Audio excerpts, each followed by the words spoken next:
Won't you celebrate with me? When I have shaped into a kind of life, I had no model. Born in Babylon, both non-white and woman, what did I see to be except myself?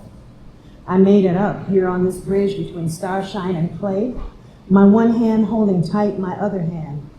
Come celebrate with me that every day something has tried to kill me and has failed. A poem by our literary ancestor, Lucille Clifton. There is no one to watch me peel away what binds me. Shed my skin, a sulky woman, sick at the edge of a shore.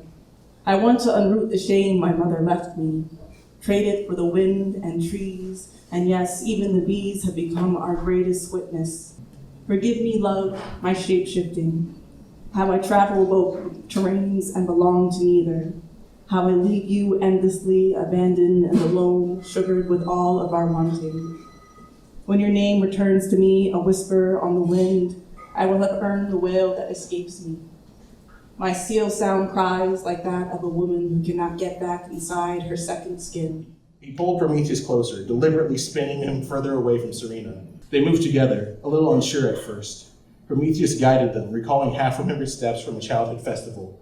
Feet shuffling, body swaying, Gordon stumbled, a misstep on the offbeat. Catching his balance, his hand pressed hard into Prometheus's hip. Who's leading? Gordon asked, a little too close, voice catching slightly. I don't typically dance formally, well, at all, I guess. I'm not sure if I'm doing this right. Kinda wasn't kidding about needing practice. You're doing great, I think. Prometheus grinned despite himself. He wasn't too sure about the right way for them to dance together either.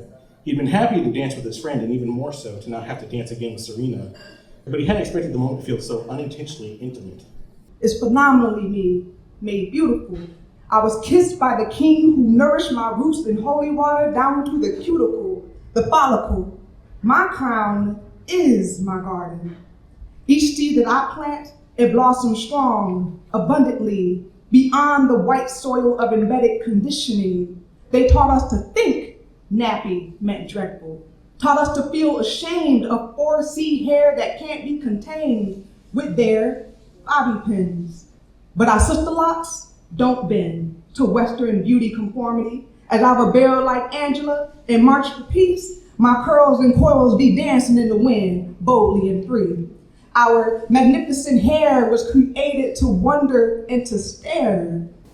I found myself somewhere in Minneapolis after running away again, as always. Things got a little tough and I couldn't find what I was looking for, always moving around, somewhere searching for someone, something. There's a hole in my body, this deep well. Well, today it is snowing, and I know this. What you're looking for is only yourself, a mirror, and I keep fighting, running, finding home or safe or belonging, need some holding, tender nurture. Found out here in the snow, cold, I have a body inhabited by only me and we. Run and fight and move quickly until stillness, heartbeat, pained man, surrender, render this place a place called home. In my dream, he was caught setting fire to the master's waterworks. Mom, the baby, and I were with him. Quickly, he said, scatter. Dad went one way where he could be seen and chased, despite his bad leg. Mom, the baby, and I went another. Mom began climbing a wall to make her escape when the guards spotted her up there with the baby. They threatened to shoot her if she didn't come down. I was still on the ground, for I had not yet begun to climb. We were brought to a large room where all the insurgents were waiting to be questioned. I have to relearn to rewire my nervous system so I stop gagging on good, so it no longer feels so extreme it sends me into shock. I told her how I held your hand and felt afraid we'd turn into some homogeneous mixture, sugar water.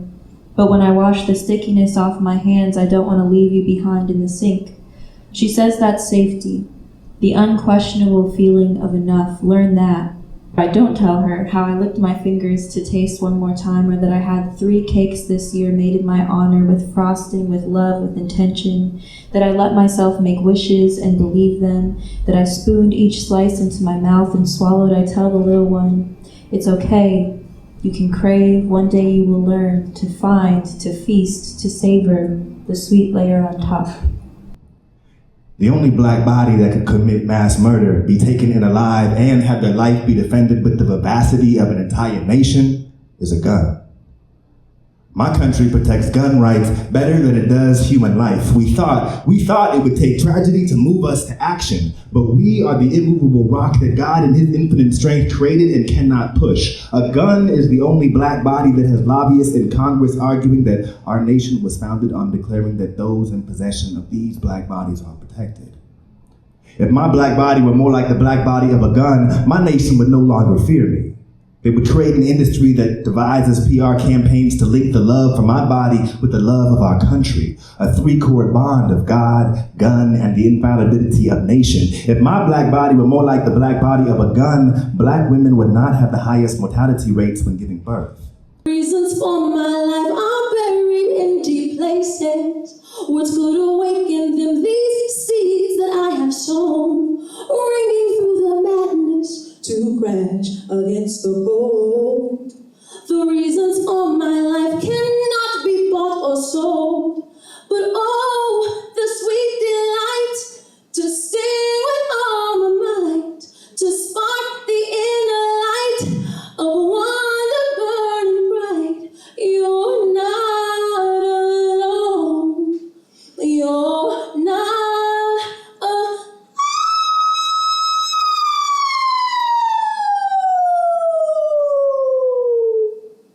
After 2020, I hear more pickup trucks, engines revving, roaring in the city.